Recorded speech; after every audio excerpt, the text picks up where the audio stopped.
Hello and welcome to the Addicts Anonymous podcast. I'm your host, Jamar. Today's episode 136, and we're interviewing JC. How are you doing this morning, Jay? I'm doing all right. Can't complain. Can't complain. Well, I guess you probably could, but who would listen, right? Right. That's pretty much what it is. I'll do it anyway. Yeah. So you're up in Canada, huh? I am. I'm a northern boy. I moved about 10 years ago Okay. down south in Okay. the London area. And yeah, haven't looked back. All right. So, So let's yeah. dive in here and get started. Tell me about your childhood and growing up. Let's talk about that. All right. Well, as far as I can go back, I can say that I had a pretty good childhood. Um, my dad was a hard worker. He worked at a wood factory his whole life. He's a 35-year man in there.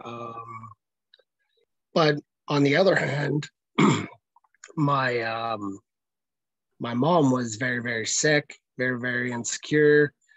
So she was never treated for it.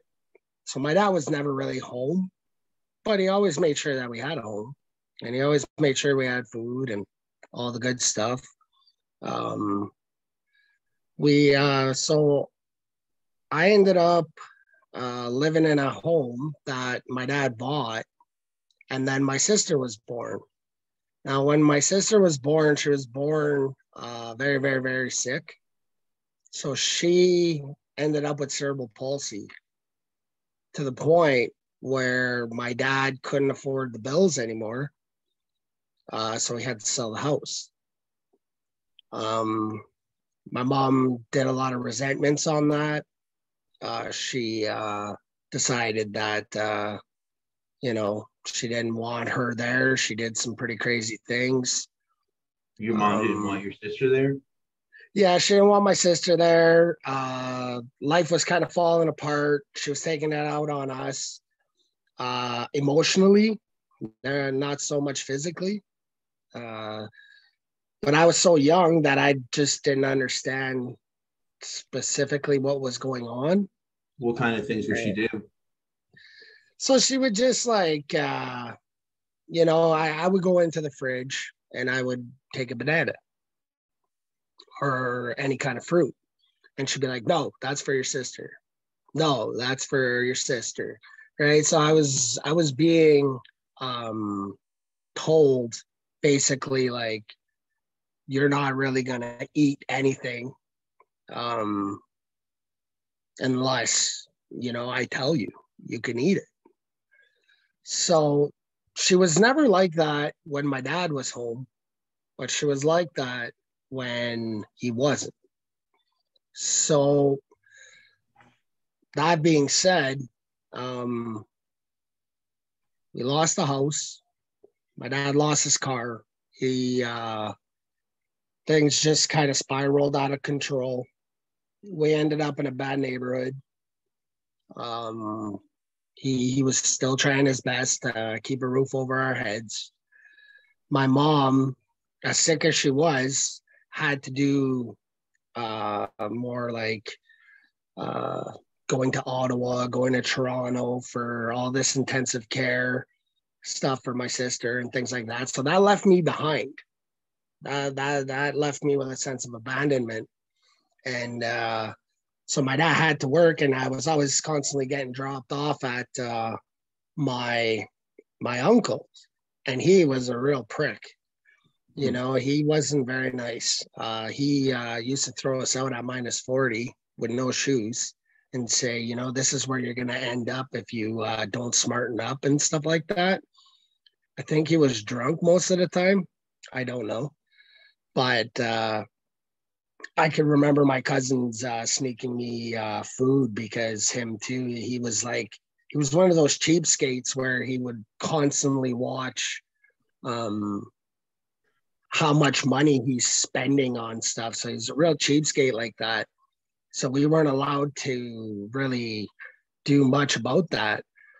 And apparently, I found out later that there was more to that situation than what it was. So, I guess my dad's past, my mom's past, caught up with me. So you say there was more to it. What was that? So my dad, I guess what ended up happening is in his life, he uh, rolled a car and killed someone and got sued. And the home that he sold was actually a gift from my grandfather. So there was a lot more going on. And it was all being taken out on me because I didn't even stand a chance. I didn't stand a chance in life because I'm a reflection of him and my mom. So my dad said, you know what? I'm just going to put in more time. He says, I got to get you out of this situation. My mom came back, and then he decided that hockey was something that I should get into. So he put on some skates. He taught me how to play hockey. And he found out I was really good at it. So he's like, you know what? This is what we're going to do, me and you, right? This is going to be our thing. I was like, perfect. So he always made time to get me into hockey. And, as I was going through, NOHA hockey, traveling teams, things like that, it always seemed like it was me and my dad. And the fact that my mother, every time I would come home, would make me feel bad about the situation, make me feel bad about playing hockey, making me feel bad about, like you should be home. This is selfish, and all her insecurities would start sort of coming out at my dad. So my dad would take that beating for me, right? Like he would tell her to shut her mouth and like, that's it, right? Like we're going to play hockey. So it went on like that for a little while. I sort of expanded into it. I played with some guys that are in the NHL now. I'm not going to mention names there, but That's awesome. That's super cool. I'm a hockey fan. Well, I don't watch it anymore, but growing up, I played hockey. I was a defenseman. That's awesome. That's awesome. Yeah, I love it. It was a great experience. We love the life, and all that stuff. So it was like, it was for us, right? Like we loved it, and I made a lot of good friends out of it. Some are alive, some are dead, due to addiction, and some are on their way out. And it's really sad to say, but I'll get into that after. So now I'm about, I would say, 13, and I'm still playing hockey. My mom's still really sick. We've moved about 3 or 4 times. I started getting in with a bad crowd of guys because I started playing on the outside rink. And when I say bad guys, they're not really bad, but they are like on the road to like smoking cigarettes, doing pot, things like that, stealing and all that kind of stuff. So I started playing the outdoor hockey, and I met up with these guys. I thought they were my friends and everything, and everything was going to be good. But then after that, get pulled over by the cops, and apparently I had some paraphernalia on me or something like that, and I had no idea. I didn't get charged, nothing like that. What do you mean you had no idea that you had paraphernalia on you? Well, because I found a pipe of like marijuana. So that pipe was my friend's, and they used to go to this certain spot. And then, so I went to that spot to see if they were there. And I saw that, so I picked it up and I put it in my pocket so that the next time that I see him, I'd give it to him. But as I was walking, I guess the cops were watching that spot. and they figured I was all doped up. So I get stopped. It was actually a dare officer that stopped. So he's like, well, you're not high or anything. So he talked to my dad. My dad's like, no, you're not going down this road and da da da da da. And then like I started to push back. Right. I was like, no, this is it. You know, like I've had enough of this. I'm pushing back. I'm doing what I want to do. And you guys are just like screwing up my life. You know, that's how I felt. There was so much blame there, right? I'm like, you're just screwing up my life. Everything you're showing me is wrong. And that's how I felt. And my mom was so sick, you know, and I couldn't stand her anymore. So I left. I left home. I left home and at 14 years old. And me and my friend, we decided to get a little place of our own. And, you know, we had to figure out how to eat and how to do things. And so we did. And started skateboarding and started getting into that crowd and things like that. Took a little bit of time off of hockey, and then the drugs came in, and then the alcohol. So they kind of came hand in hand. And so we used to sit under, you know, school buses and you know, drink a case of beer and then go snowboarding. You know, so that's how that kind of went down. And so it sort of went into that. So that's where my darkest times were. I ended up having to steal to eat. And a lot of the stuff that I did, I was drunk. So, you know, doing car hopping, doing things like that. And then all of a sudden I would be waking up and I'd be in the jail cell. And then the police officer, yeah. What age was the first time you started using? 14. So it's 14. Yeah, that's what sounds. Yeah, yeah. I'm still at the 14 range. Gotcha. 14 to 18 was basically my darkest time. So I ended up in a jail cell, and the cops like, "Do you know what you did yesterday?" And I was like, "I no, you know, I obviously it was bad. I'm in here." So I ended up going to prison with like a whole bunch of charges that I didn't even know what was going on. So the first stretch I did was, I would say, that was 8 months. I did 8 months that time. What were you accused of? I was accused of theft under 5,000 and destruction of property. And I was the other one there, private property, because I was on other people's property, so they got me for that too. But that was the list, right? It was just like theft over, theft under, theft over, theft under, and they just slammed me with the book. So I did 8 months for that. Sobered up in there, not by choice. Did some AA meetings. NA was the good little boy there, and came out, said to myself, I never do it again. It's as if I forgot the whole experience, right? I forgot it all.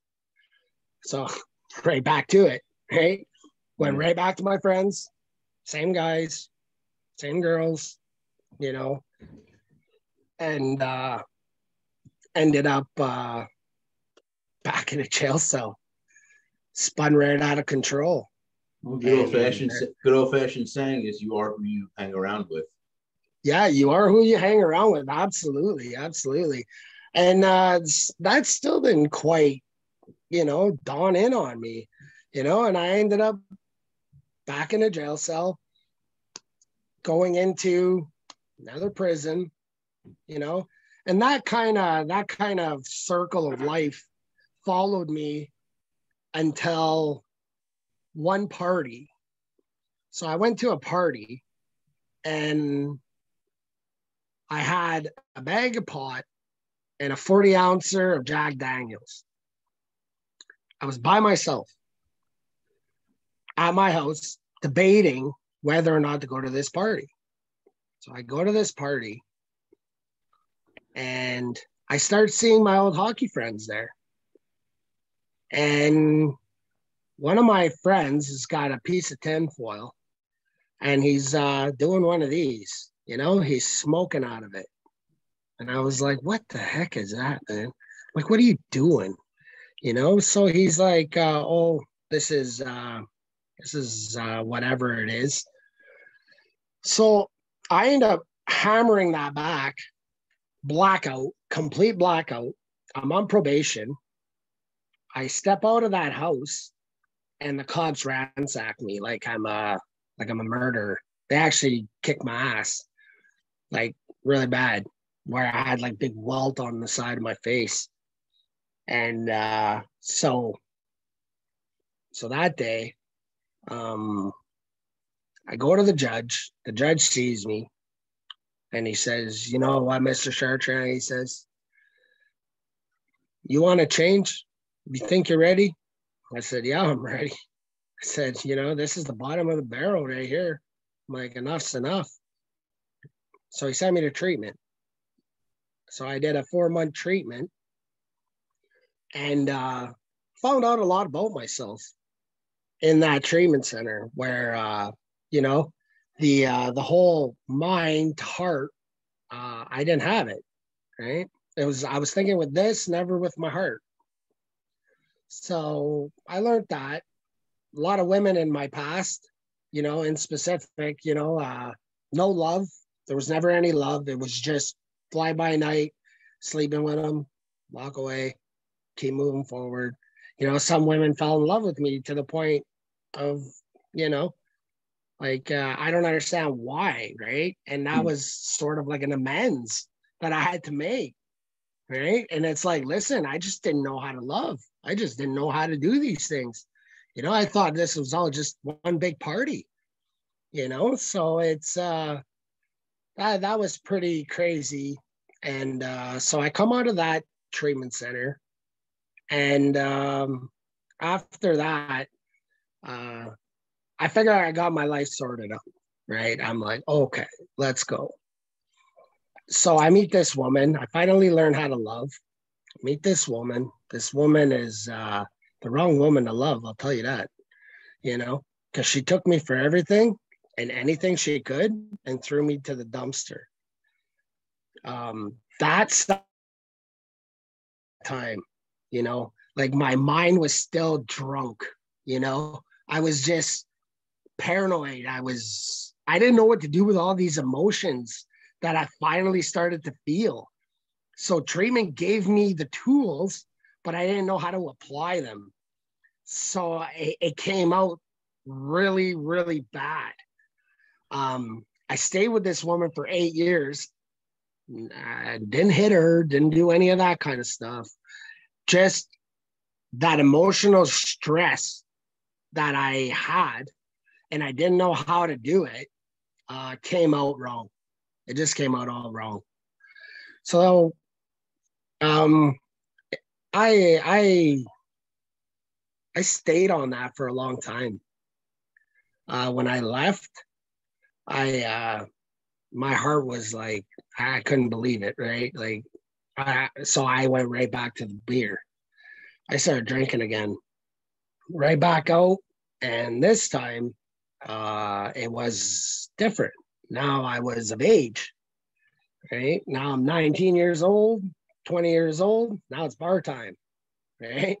So started getting into the bar life and cocaine and speed and booze and just blowing my paychecks, women all over the place. You were doing some pretty hard drugs. Oh yeah, absolutely, absolutely, yeah. Well, anything to give you a kick to keep on drinking, right? Like that's all that was about, right? Friday night came and it was time to go, right? Relieve all that stress of the week and whatever, right? So bar fights came with that, a lot of ego, right? That's my girl, this is that, and all this stuff going on in that life itself, right? So as that went on, as that progressed, I met a woman that was sort of struggling like I was. She has her own story. We ended up getting married. She was one of the reasons why today I can say that I'm proud of who I am, because she didn't do it.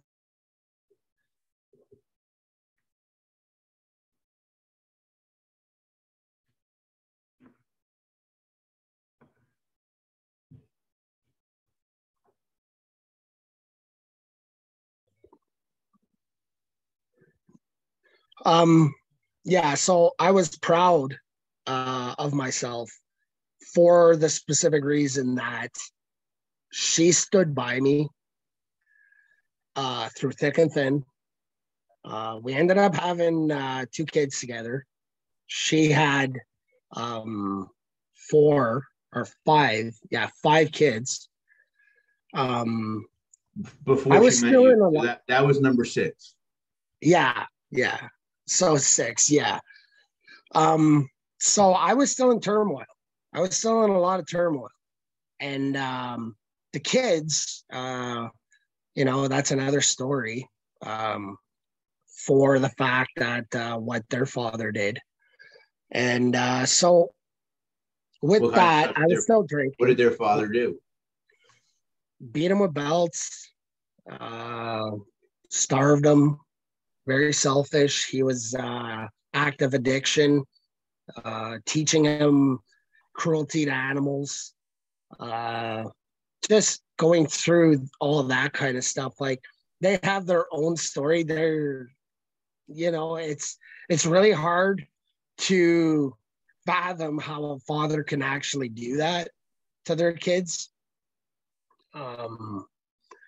So it's we ended up going to court anyway, because basically Child Family Services came to the door, and they asked me, they said, well, we'll work with you. I said, okay, good. But I had a beer in my hand. They're like, well, you need to put down the beer. I'm like, fuck you. Right? Bottom line, like, no, I earned this, right? Freaking earned this beer, man. I just worked 10 hours. Screw you. You're going to tell me I can't have a beer and freaking raise my kids, you know? Mm-hmm. So, they decided to say that, well, that's your priority. Say goodbye to your kids. So that's what happened. They ended up taking the kids, all of them. So I was in even more turmoil now. Now I was really like, egotistic and really hitting the bottle and just justifying everything, that it's everybody else's fault. I was blaming it on my wife. I was blaming it on my parents. I was blaming it on God. I was blaming wherever the blame can be. That's where it went, but it was never me. It wasn't my fault. I was doing right. I was working. I was, providing with money, roof over your head, food in the fridge. I had I was the this. same way. I was the same way, and it's amazing how your brain can trick you into thinking these things, because Yeah. you truly believe them at the time. I know I did. I was doing good at work. I showed up on time, and I didn't hit my girlfriend or anything, so I was good to go. Yeah, exactly. Right. It's like I figured out how my headache is gone, and Yeah. I got a little bit of stuff in me, and at the end of the day, it's like I deserve this. And on weekends, if I want to go to a strip club, I'm going to go to a strip club because I earned it. Right? It's my money. Everybody else is fine, but so it was just one of those things, and it sort of like started to down spiral for me. And I ended up catching a break because my dad's like, look, we got to get you your kids back, but you got to be ready to do it. Right? He was always there to catch me. So he ended up getting me an apartment out here. And I ended up smashing a window and calling on 8 guys and having a piece of glass come right through my hand. Completely blacked out, drunk. Got a 10-day notice, had to move out. Had nowhere to go, right? So I reached out to the mental health. They found me emergency housing. So I ended up in a 1-bedroom with 2 dogs and everything like that. And this whole time, my wife was still around, making sure that I ate, making sure that, things were going. But every time she wasn't there, I black out, something would happen, and bang, there you go, right? So I was like, I couldn't believe it, right? So even then, trying to go to my visitations to go see the kids and everything like that, I basically fucking pushed it away. I was like, no, I don't deserve to be in that room. I don't deserve to have to be guided through being a parent. There's no book to being a parent. They can't tell me, super egotistic. So what do? I find 10 grand. I start a business. Worst mistake I ever did. At the time. Super drunk, stupid, not going to visits to see my kids, not doing the bare minimum requirements that they're asking me to do. So I try to get this business going, try to, I figure if I can buy a house, do this, do that, they'll just give them to me, right? Because I'm stable. So I don't know where that mental part came in, but so the day of reckoning came, and my lawyer hit me with papers stating that these kids, your youngest, can be adopted out, and that's what's going to happen. And the other ones are going to be in foster care because they're unadoptable.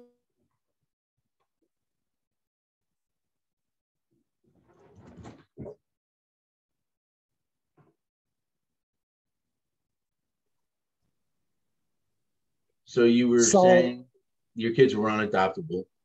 Yeah. So when we got into the court, that's what ended up happening. They asked me to willingly do it. So I didn't have to hear the judge and his nasty comments and stuff, trying to save face.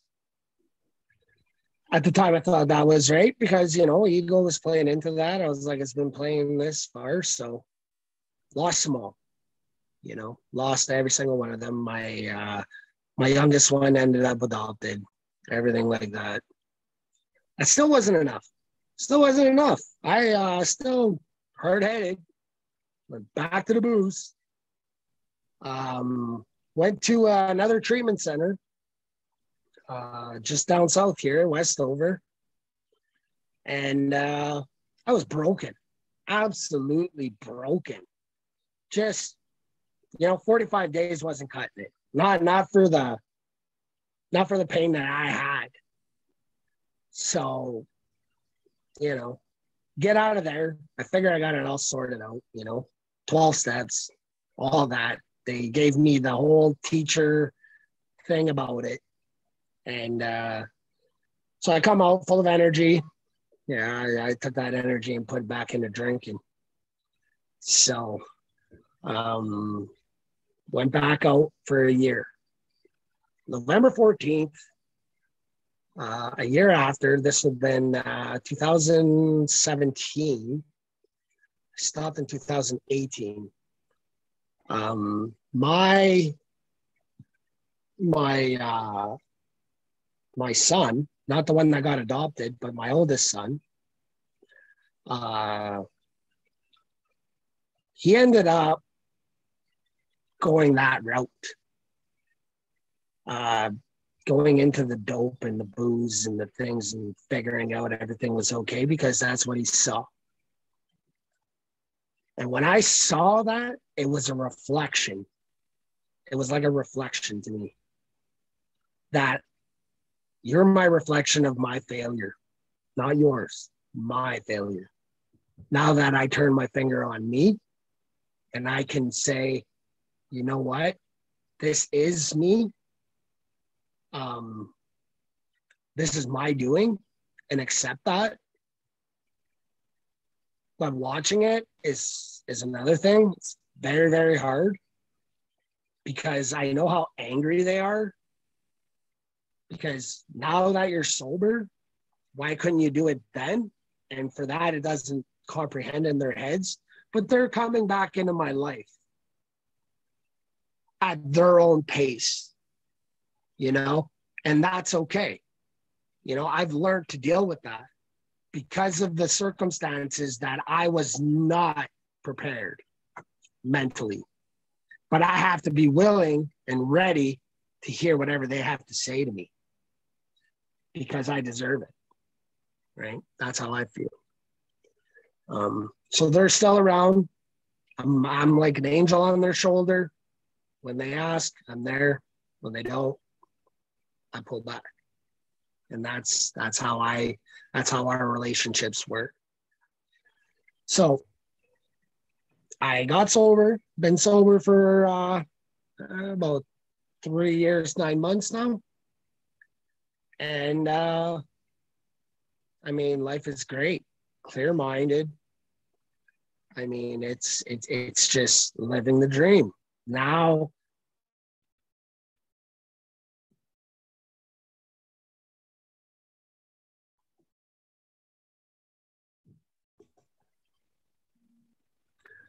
I started my business. I clear-minded, going to meetings. Got myself a sponsor. I'm trying to do right, one day at a time. I stick with whatever is uncomfortable because I know comfortable for me brings me to a place that doesn't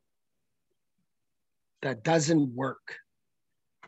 So as I've been trying to do the uncomfortable, I've learned who I am in the process so that I can slow my mind, make this, hit this 18 inches from here to here. And it's a lifetime.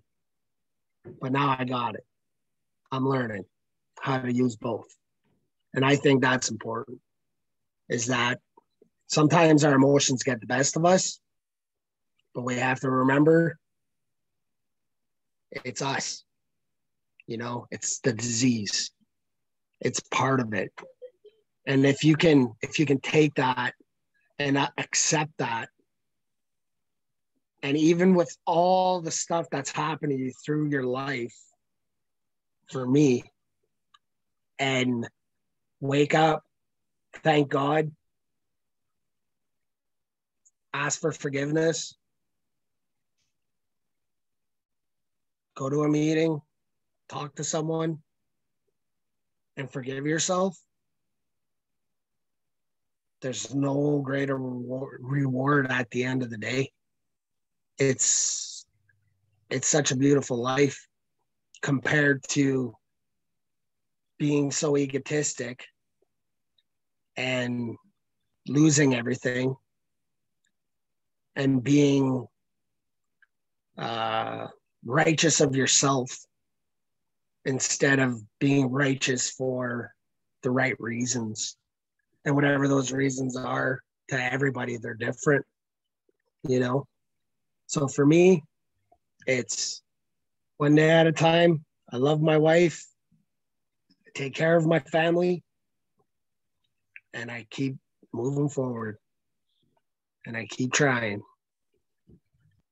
And I don't see myself ever going back to a drink. I stick with the steps. That's my line of defense towards anything in life. I did them in order. Now I just work them. I read the big book. I read the 12 and 12 so that everything makes sense. but I don't plug in to a certain degree that's all I'm thinking about. Because I quit drinking and doing drugs to live, not to die. So that's something that I have to believe. Like I believe, not have to, I believe that I can use the tools within AA and all the books and all the wisdom around me so that I can better my life. It's a we program, but we got to live it. If we're not living it, I don't know. I don't know what happens and I don't want to know what happens. You know, I just hope that one day somebody can realize that life is beautiful and you don't need that stuff in your life. You really don't. You just good friends, good family, clean fun. You know, I was scared to go camping because I put all my alcohol and everything into everything that I love to do. And now I'm like, you know what? I'm scared to go to camping. That's an uncomfortability. I'm doing it. I'm going to try it. And I went, sit by a fire, no drinks, right? No nothing. Just clean fun. Good time. Walked away from that, not even thinking about, you know, the case of beer. I actually, for the first time in my life, was able to enjoy the fire and actually remember everything. You know, so that was a huge positive on my part. And there's just other certain things that I'm doing in my life that I involved all, and now I'm learning how to do it without the alcohol and enjoy it. And that's what's important to me. Like even watching hockey, right? It came with gambling. It came with alcohol. It came with big parties like that. I couldn't even watch hockey. I was scared to watch hockey. Now I watch hockey and I watch it with a clear mind, and it's awesome because I'm actually enjoying the game and I'm not, you know, going into a self-pity mode where it's like my team's losing, blah, blah, blah. That means I got to drink more, right? Oh, they didn't win the Stanley Cup, so that allows me to drink 2 cases of beer. So, you know, it's what an experience when you start working those steps and you start living and you actually don't let it control you. You control it. It's freaking great, you know, in my opinion. That's how I feel about that. So thanks a lot, Jim, for letting me do this. I appreciate it. Oh, you did great today. You did great. And you're doing service work, so it's always important. Step 12, right? That's right. Paying it forward. Absolutely. And that's how I feel. You know, I really wanna try to send a positive message to struggling out there that there is life and there is light at the end of the tunnel. You just have to want it and believe it. Believe that you're worth it. Believe that your life means something. And whatever that meaning is, find it. Because once you do, don't let it go and keep moving forward. If one day at a time is too much, 1 minute at a time, one breath at a time, whatever it takes to get through that urge so that we can start thinking clearly about our situation. And we can't make decisions when the insanity is in our heads. right? And if we're self-talking to each other, the way my sponsor tells me, you're talking to an idiot. You know, talk to somebody else. Don't get in your head, and don't start answering your own questions. Because if you're asking yourself that question, chances are you don't know the answer, and an idiot's going to answer. So don't do it. Yeah. Right? That's good advice. Yeah. So it's just one of those. It's just these little tricks that I pick up through my time being sober. You know, there's never a solution. There's never a solution. Drinking or doing drugs. There's never a solution. Whether it's a good day, whether it's a bad day, whether it's a horrible day, there is just no solution. There's no answers there. If you want the answers, talk to someone.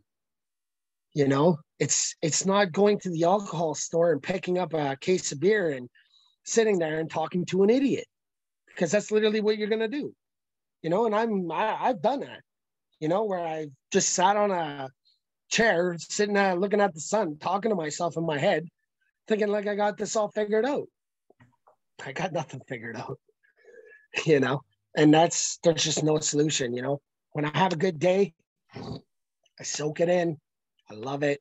I share it with the people I love, and I'm blessed that I can do that. So, you know, there's a lot of little things that you can do for yourself, and to trick your mind into sort of working it out, spinning a negative into a positive. That's a big one. You know, we have 1,000 reasons why we do things. You know, drink, drug, girls, gamble. We can justify it in almost any way possible. But if we can find one way not to and start there, I think that's the way to go. Because if that one thing is stronger, then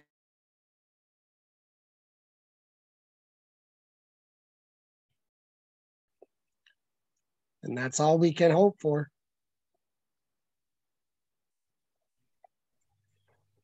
You already beat you already beat me to my last question. My last question is usually, do you have any advice for people? And you already gave it. That was great advice. Yep. Yeah, thanks.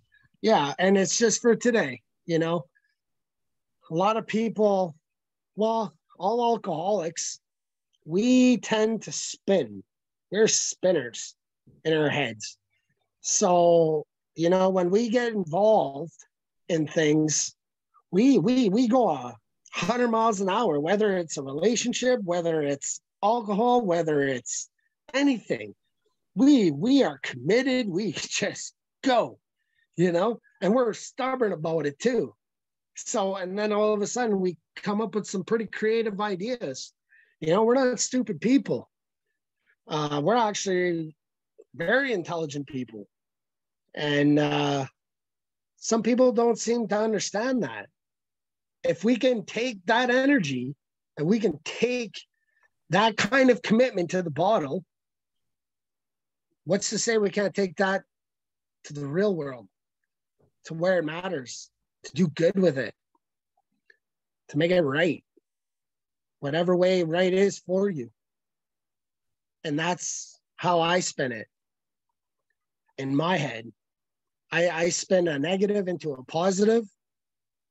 I work on it every day with my meditation, keeping my conscious contact with God is extremely important. And then turning my will over. That's extremely important to me. I have to turn it over to him. You know, the fact that step 3 is so important. You know, a lot of people look at step 3 and say, okay, I made the decision. I turn my will over to the care of God. Well, it didn't work. It didn't work. You know, to me, it's like a slideshow when it comes to the turning my will or making that decision. I've made the decision to turn it to him. But the emotions that I have are so strong that I need time to deal too. So I'll give him a little bit, and then a little bit, and a little bit. And eventually, when I'm turning my will over to him, it's all gone. So, you know, a lot of people just have to understand, make the decision, feel what you need to feel, and understand you're not alone. There's a lot of us out there feeling the same way. Just got to reach out. The hand of AA is always there. And that's the most important thing. You know, go to meetings to get clarity, feel what you need to feel there, share what you need to share. If you feel that it's too heavy for a meeting, just take it to your sponsor. So important. And that's all I got. Thanks. No, thank you for doing this. I really appreciate you. Yeah, thank you for having me. This was a good experience. Great. Great to hear. So that seems like a good place to wrap it up. And for everybody watching and listening, if you like what you heard and saw, go below and give us a like. Also subscribe to see when we upload new videos. You can also check us out at www.addicts-anonymous.com. There we have plenty of resources available, as well as some approved literature. So there's a ton of free articles. And we're also on Facebook, Reddit, Twitter, Instagram, and TikTok. So check us out on those platforms. That's all we have for today. I hope you enjoyed it. And until next time.